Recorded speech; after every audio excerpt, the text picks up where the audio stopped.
I never imagined that something as simple as my well-kept lawn would spark a full-blown neighborhood conflict. My name is Daniel, and I've lived in Oakwood Estates for nearly 5 years. It's the kind of place with neatly trimmed hedges, tidy sidewalks, an HOA board that's, let's just say, overly dedicated. At the head of that board is Karen Wilkinson, a woman whose identity seems deeply intertwined with enforcing the HOA rules like they're commandments carved in stone. She walks the neighborhood daily, clipboard in hand, eyes scanning every property like a drill sergeant. The worst part? She takes pride in it. When I first moved in, I made an effort to be polite. I waved when I passed her on her morning inspections. I smiled through those painfully long HOA meetings where she'd debate paint shades for an hour. I even complimented her collection of garden gnomes, even though I personally thought they looked ridiculous. Things were fine, or at least tolerable, until the day I installed solar panels on my roof. That Saturday morning, I was washing my car when Karen stormed up my driveway. "Those panels are an eyesore," she snapped, "and they haven't been approved by the architectural committee." I stood up, hose in hand, and stayed calm. "Actually, Karen, I submitted the application 3 months ago and got approval last month." I said, "I have the paperwork inside if you'd like to see it." Her expression tightened. "Well, they're still reflecting sunlight into the street. It's a hazard for drivers." I had to stop myself from laughing. They have anti-glare coating. They meet all state, county, and HOA regulations. I replied evenly, though inside, I was already counting to 10. Karen narrowed her eyes and scanned my yard like a predator looking for prey. Her gaze landed on my lawn. "Your grass is too tall." Section 7. Paragraph 3. Grass must not exceed 2.5 inches, she said triumphantly. "I mowed it yesterday," I said, raising an eyebrow. "Want to measure it?" That was the start of a one-sided war. Over the next few weeks, I was bombarded with notices for the most ridiculous violations. One claimed my trash can was visible from the street for 15 minutes on pickup day. Another complained about the flowers I planted, apparently not on the approved species list. She even accused me of leaving holiday decorations up, despite the fact they were packed away months ago, unless, as she claimed, someone used binoculars from her rooftop. Every time, I responded calmly. I provided proof, corrected anything that needed fixing, and followed procedure to the letter. I could tell it drove her crazy. Most neighbors just paid the fines to avoid the hassle, but I wasn't about to let her push me around. And I think that's what really got under her skin. I knew the rules as well as she did, and had the patience to play her game by the book. It all came to a head when I decided to run for a position on the HOA board.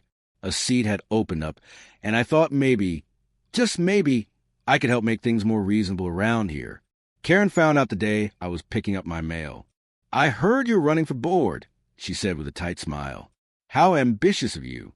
"Just doing my part for the community," I replied. Pleasantly, Karen said, "You know serving on the board requires a serious time commitment. With your situation, I'm not sure you'd be able to handle it." Her voice was soft, almost sweet, but her eyes gave away the real message. She wasn't concerned. She was warning me. By my situation, she meant that I work from home as a structural engineer. The truth is, my schedule is more flexible than most. "I appreciate your concern, Karen," I replied evenly, "but I'm confident I can manage just fine." She took a step closer. "Daniel, let me be frank. You don't want to do this. The current board has a good thing going. We work well together. We don't need someone disrupting the harmony." Her breath carried the scent of burnt coffee and quiet threat. "I think a little healthy discourse is good for any organization," I said, taking a deliberate step back. May the best candidate win. That was the moment it all shifted. After that conversation, her quiet war turned personal. Neighbors began receiving anonymous letters filled with vague concerns about me. Rumors started to spread. Why did I work from home? Had I been fired from a previous job? Was I hiding something? Through it all, I stayed calm and professional. I followed the HOA rules meticulously. I focused on my campaign, running on transparency, fairness, and accountability. And at each community meeting, I noticed the tide slowly turning. People were listening, nodding. Some even clapped. And Karen noticed. Her smile faded at every compliment I received, every handshake, every positive word about new ideas. Then, just 3 days before the election, things escalated. I came home from a grocery run to find a utility truck parked in my driveway. A man in a reflective vest was inspecting something near the side of my house. "Excuse me," I said as I parked on the street. "Can I help you?" He turned around. "You the homeowner? We got a report of a gas leak at this address." I frowned. I didn't report anything, and I haven't noticed any gas smell. He glanced at his work order. The call came from someone named Karen Wilkinson. Said she was from the HOA. Claimed she smelled gas during a property inspection. My stomach dropped. I never authorized an inspection. And Karen doesn't have the right to enter my property. He shrugged. "I'm just here to check things out. Safety first." I walked with him around to the gas meter on the side of the house. What we found stopped us both cold. The seal around the line had been tampered with. Scratch marks surrounded the connection. The valve had been partially loosened.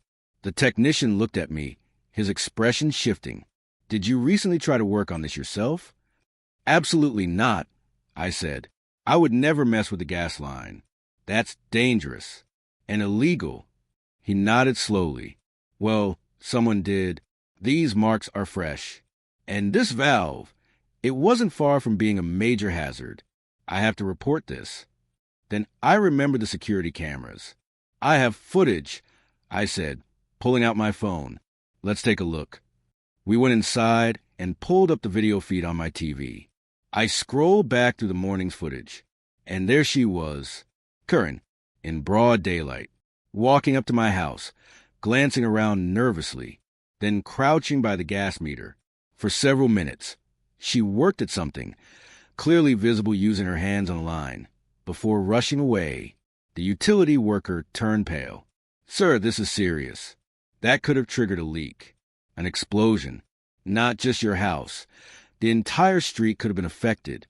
I nodded slowly, trying to steady my breathing. A cold wave washed over me. This wasn't just a petty feud anymore. The afternoon heat had barely settled when I called 911. Within the hour, my quiet suburban street was swarming with flashing lights, police cars, a fire truck, and another utility crew. I handed over security footage to the officers, who watched in silence, their expressions turning grim as the video played. One officer turned to me. "This goes beyond a neighborhood dispute. Tampering with gas lines is a felony. It falls under public endangerment." After asking several questions about my ongoing issues with Karen, they headed straight to her house. I sat on my front steps, trying to process what had just unfolded. Word spread quickly. Neighbors gathered on the sidewalk, murmuring in disbelief. Some approached me to express their shock and to share their own stories of Karen's bullying and overreach. Turns out, I wasn't the only one she had harassed over the years, just the only one with a camera. 2 hours later, the officers returned. Through my living room window, I watched as they escorted Karen out of her home in handcuffs. Her face was tight with fury, her voice raised enough for everyone nearby to hear. "This is ridiculous," she yelled. "I was conducting a safety inspection. As HOA president, I have every right." The officers remained calm as they placed her in the back of the cruiser. By the next morning, the story had hit the local news. Karen Wilkinson was charged with multiple crimes: tampering with a utility meter, reckless endangerment, criminal trespassing, and attempted property damage. Her bail was set at $50,000. That evening, our community center overflowed for an emergency HOA meeting. Every chair was taken. People lined the walls. More residents than I'd ever seen attend a board meeting. The atmosphere was tense as the remaining board members gathered at the front. In light of recent events, the vice president began, his voice shaky. "We are holding an immediate vote to remove Karen Wilkinson from her role as board president." The vote was unanimous. What followed surprised even me. Another unanimous vote to elect me as her replacement. As the meeting ended, my phone buzzed with a news alert. Karen's employer, a local real estate agency, had released a statement. She had been terminated, effective immediately. citing a zero-tolerance policy for behavior that endangered public safety. Outside the center, a small group of neighbors waited for me.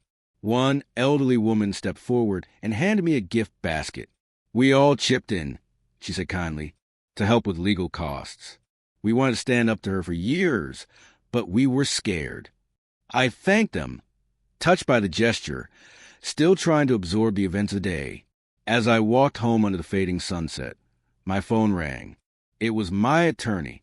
"She's been released on bail," she told me, "but the judge issued a restraining order.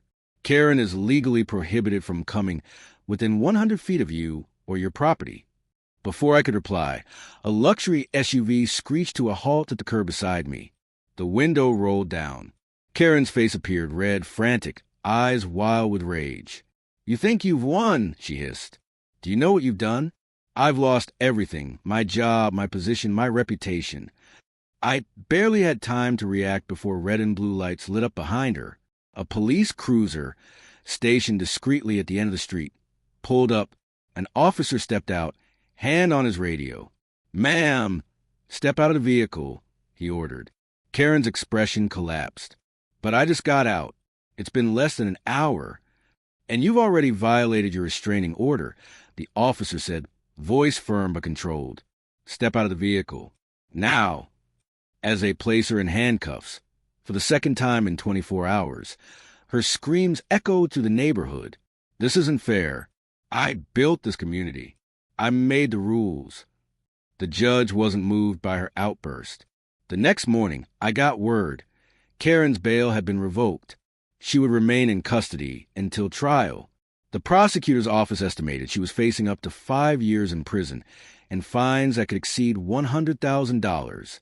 When Karen heard this in court, she collapsed, just fainted, right there before the judge. Like a puppet whose strings had been cut, bailiffs had to carry her out of the courtroom. And with the gavel's final strike, the Karen era at Oakwood Estates officially came to an end.